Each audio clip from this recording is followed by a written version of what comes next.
CPIMന്റെ polit bureau അംഗവും 10 വർഷക്കാലം കേരളത്തിന്റെ മുഖ്യമന്ത്രിയുമായിരുന്ന സഖാവ് പിണറായി വിജയന്റെ കണ്ണൂരിലുള്ള വസതിയിലും തിരുവനന്തപുരത്തെ വാടക വീട്ടിലുമടക്കം നൂറുകണക്കിന് സേനയെ ചുറ്റുപാടും വിന്യസിപ്പിച്ചുകൊണ്ട് അസാധാരണമായ ഒരു റെയ്ഡ് നടത്തുകയാണുണ്ടായത്. കമ്മ്യൂണിസ്റ്റ് പാർട്ടിയെ ഒരിക്കൽ ബ്രിട്ടീഷ് ഗവൺമെന്റും ഒരിക്കൽ ഇന്ത്യ ഗവൺമെന്റും നിരോധിച്ചിട്ടുണ്ട്. എല്ലാ പ്രതിസന്ധികളെയും അതിജീവിച്ച് മുന്നോട്ട് പോയതാണ് ഇന്ത്യയിലെയും കേരളത്തിലെയും കമ്മ്യൂണിസ്റ്റ് പ്രസ്ഥാനവും അതിന്റെ നേതാക്കന്മാരും.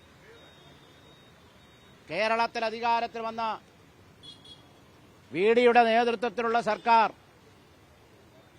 ED, BD, മോഡി കൂട്ടുകെട്ടുണ്ടാക്കിക്കൊണ്ടാണ് അന്യായമായ റെയ്ഡ് സംഘടിപ്പിച്ചത്. ആ റെയ്ഡ് നടത്തിയതിനു ശേഷം കോഴിക്കോട്ട് നിന്നും വീട്ടിൽ നിന്നും യാതൊരു രേഖകളും പിടിച്ചെടുക്കാൻ കഴിഞ്ഞില്ല എന്ന്, ഒരു തെളിവും പിടിച്ചെടുക്കാൻ കഴിഞ്ഞില്ല എന്ന് അന്വേഷണ സംഘം എഴുതി കൊടുത്തതിന് ശേഷമാണ് അവിടെ നിന്ന് അവർ തിരിച്ചുപോയത്. CPIMനെ ദുർബലപ്പെടുത്തി കടന്നാക്രമിക്കാൻ അതിന്റെ നേതാക്കന്മാരെ വേട്ടയാടുന്ന രീതി മുൻ കാലഘട്ടങ്ങളിലും ഉണ്ടായിട്ടുണ്ട്. 21 നിയമസഭാ തെരഞ്ഞെടുപ്പിന്റെ സന്ദർഭത്തിലാണ് അന്ന് പാർട്ടിയുടെ സംസ്ഥാന സെക്രട്ടറിയായിരുന്ന സഖാവ് കോടിയേരി ബാലകൃഷ്ണന്റെ മകനെ 10 മാസത്തിലധികം തടവിൽ പാർപ്പിക്കുകയുണ്ടായി.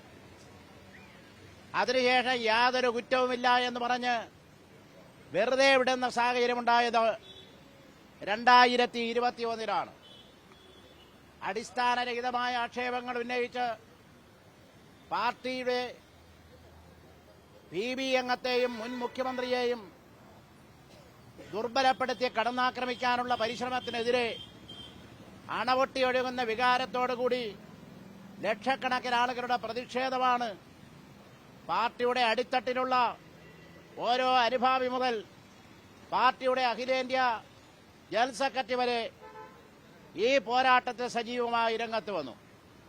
EDയുടെ ഓഫീസിന് മുന്നിലേക്ക് പ്രതിഷേധവുമായി കടന്നു ചെന്ന party general secretary MA ബേബിയെയും BB അംഗം ബിജു കൃഷ്ണനെയും ഡൽഹിയിൽ അറസ്റ്റ് ചെയ്തിരിക്കുകയാണ്.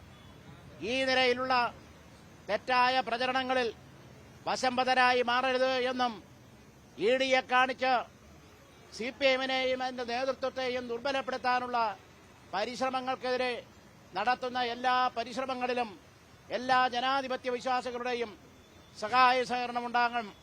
വിദ്യാർത്ഥി പ്രസ്ഥാനം കഴിഞ്ഞ കാലഘട്ടങ്ങളിൽ എല്ലാ തെറ്റായ നിലപാടുകൾക്കുമെതിരായി എടുത്തിട്ടുള്ള ആവേശകരമായ പാരമ്പര്യം SFI ഉയർത്തിപ്പിടിച്ചുകൊണ്ടാണ് അതിശക്തിമത്തമായി പ്രതിഷേധം ഇന്ന് കേരളത്തിൽ വ്യാപകമായി ഉയർത്തിക്കൊണ്ടുവന്നിട്ടുള്ളത്. ഈ സംഭവത്തിൽ പ്രതിഷേധിച്ച് SFI കൊല്ലം ജില്ലാ കമ്മിറ്റിയുടെ നേതൃത്വത്തിൽ സംഘടിപ്പിച്ചിട്ടുള്ള ഈ പ്രതിഷേധ പരിപാടിയിൽ പങ്കെടുത്ത എല്ലാവരെയും ഞാൻ വളരെ സ്നേഹത്തോടെ അഭിനന്ദിക്കുകയും ED ഉപയോഗിച്ച് CPIMനെ ദുർബലപ്പെടുത്താനുള്ള പരിശ്രമങ്ങളെ ചെറുത്തു തോൽപ്പിക്കാൻ വേണ്ടിയുള്ള പോരാട്ടങ്ങളിൽ ഒന്നിച്ച് മുന്നോട്ട് പോകാം എന്ന് മാത്രം സൂചിപ്പിക്കുന്നു.